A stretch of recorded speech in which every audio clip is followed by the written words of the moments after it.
নামাজের আইন সংশোধন হইলে লাভ গেল এমপিরা কেউ আমরা তো নামাজ পড়ি না, এলে কিন্তু কোরআন সংসদে আইলেন না, বিপদ।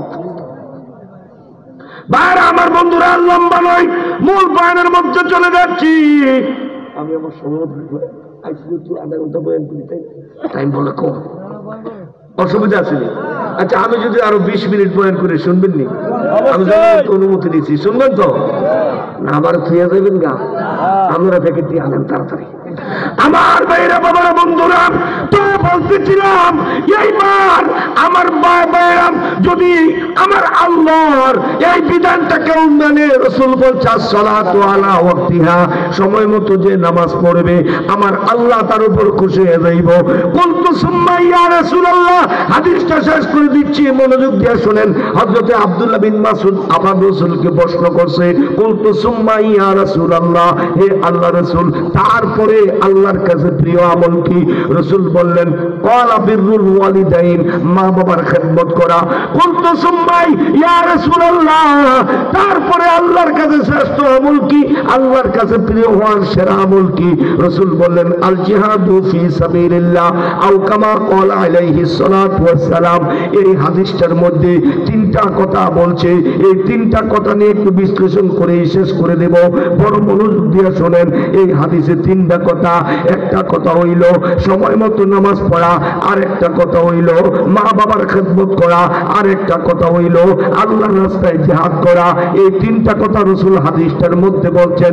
এই 3টা কাজ যদি কেউ করে আমার আল্লাহর কাছে লোকটা প্রিয় হয়ে যাবে, আল্লাহর কাছে দামি হয়ে যাবে, আল্লাহ তার জান্নাতে ঠিকানা লিখে দিবে। আমার ভাইয়েরা, এই হাদিসের মধ্যে একটু ডুব দেন, একটু ভিতরে ঢুকেন, একটু গভীরে যান, দেখবেন আরো মজা পাইবেন। 1 নম্বরে বলছে সময় মতো নামাজ পড়া, 2 নম্বরে বলছে মা বাবার খেদমত করা, 3 নম্বর বলছে জিহাদের কথা। অথচ আপনারা জানেননি জিহাদের ব্যাপারে রাসূলের এমন এমন কথা আছে, যেমন আল্লাহ রাস্তায় যারা জিহাদ করে, জিহাদ এমন একটা আমল, নামাজের দ্বারা কারো জান্নাত নিশ্চিত হইতে পারে, নাও হইতে পারে। রোজার দ্বারা কারো জান্নাত নিশ্চিত হইতে পারে, নাও হইতে পারে। হজের দ্বারা কারো জান্নাত নিশ্চিত হইতে পারে, নাও হইতে পারে। কিন্তু খোদার কসম, ইখলাস নিয়ে যদি কেউ আল্লাহর রাস্তায় শহীদ হয়, শহীদদেরকে আমার আল্লাহ বিনা হিসেবে জান্নাত দিয়ে দিবে।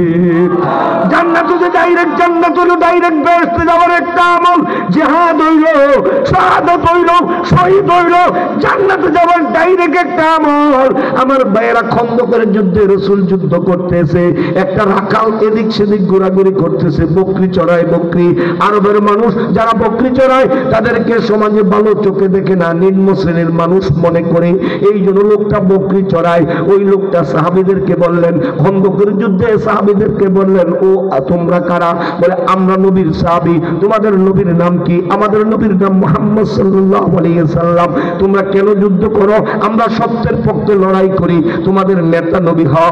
ভাই, আমি তো একটা রাখাল মানুষ, আমি গ্রামের মধ্যে থাকি, আমি মরুভূমির মধ্যে থাকি, কোনোদিন নেতা দেখি না, কোনোদিন রাজা দেখি না, মন্ত্রী দেখি না। আমি এমন একজন মানুষ, সমাজের অবহেলিত, ভালো মানুষের কাছে গিয়ে বসতেও পারি না। আমি কি এক নজর তোমাদের নেতাকে দেখতে পারবো? এক নজর কি আমি নবীকে দেখতে পারবো? সাহাবীরা বলেন, হ্যাঁ দেখতে পারবা। তোমার নবী কোথায় আছে? আমার নবী এই তাঁবুর ভিতরে আছে।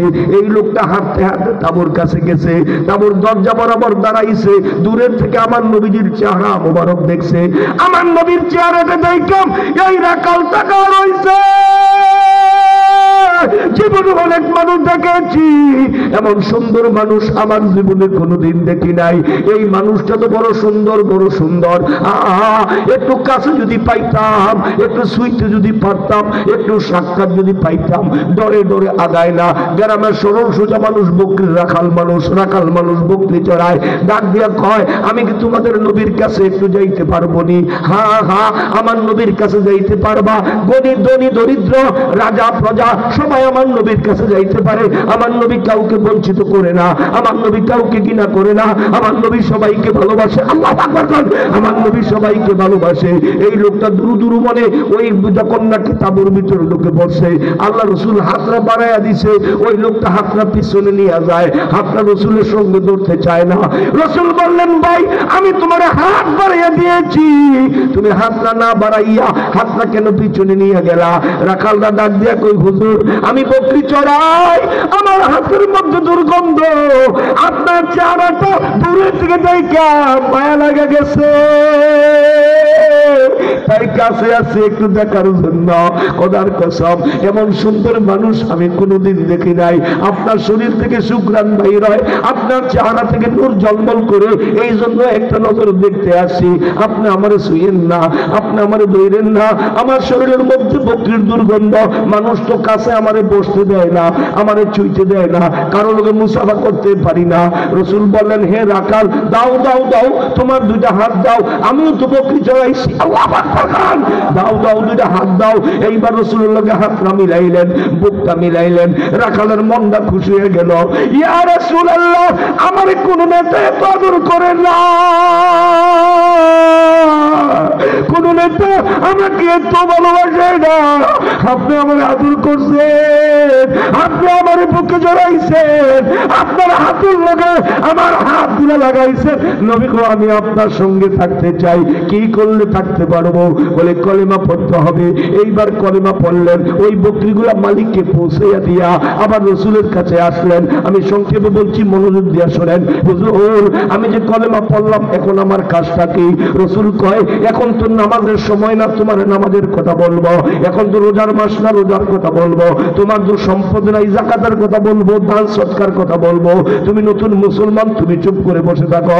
না না না, ওই যে সাহাবীরা কোথায় যায়, আপনার সঙ্গীরা কোথায় যায়, আপনার সাথীরা কোথায় যায়? তারা জিহাদের ময়দানে যায়। হুজুর আমিও জিহাদ করতে যাব। হুজুর বলেন না, জিহাদ করলে কি লাভ হইব, আমার একটু বুঝাইয়া দেন না। রাসূল কয় যে আল্লাহর রাস্তায় জিহাদ করে শহীদ হয়, আল্লাহ তারে বিনা হিসেবে জান্নাত দেয়। আর যে নাকি আল্লাহর রাস্তায় গিয়া যদি জিহাদের ময়দান থেকে জিতে আসতে পারে, আল্লাহ তারে গাজী উপাধি লাগাইয়া দেয়, কিয়ামতের ময়দানে বিনা হিসেবে জান্নাত দিব।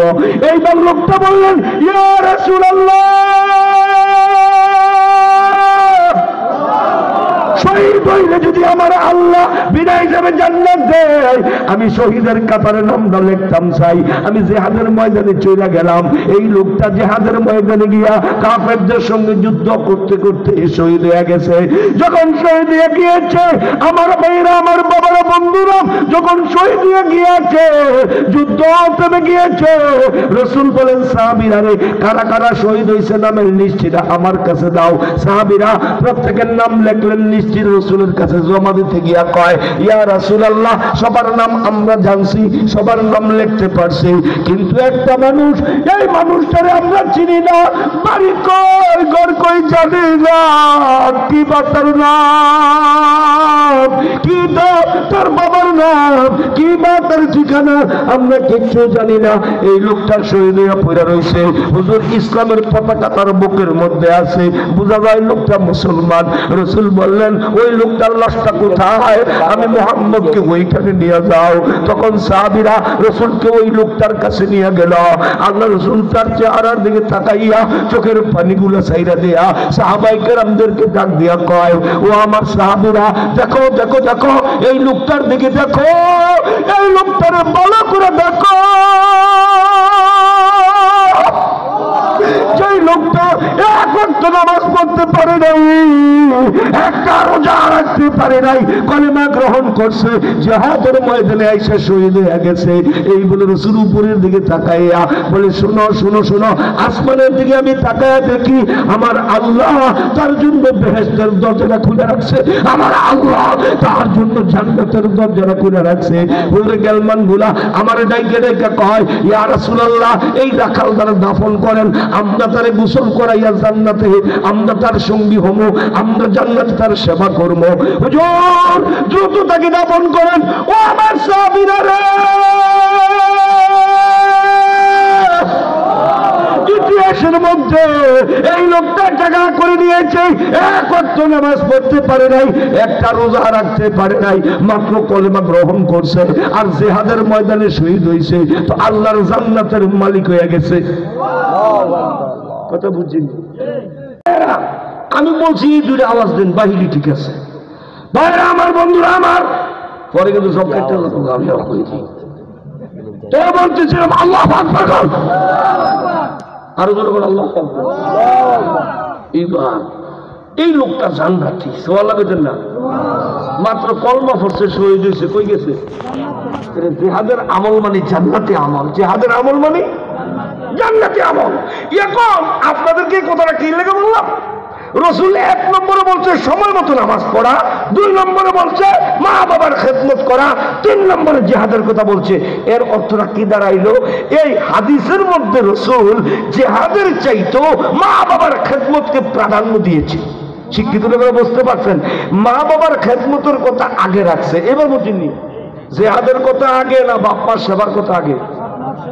সবাই জোরে বলতে মুখ দিয়া, কারণ তাহলে অন্তরে বসবে এই হাদিসের মধ্যে 1 নম্বরে বলছেন নামাজ, 2 নম্বরে মা বাবার খেদমত, 3 নম্বরে জিহাদ।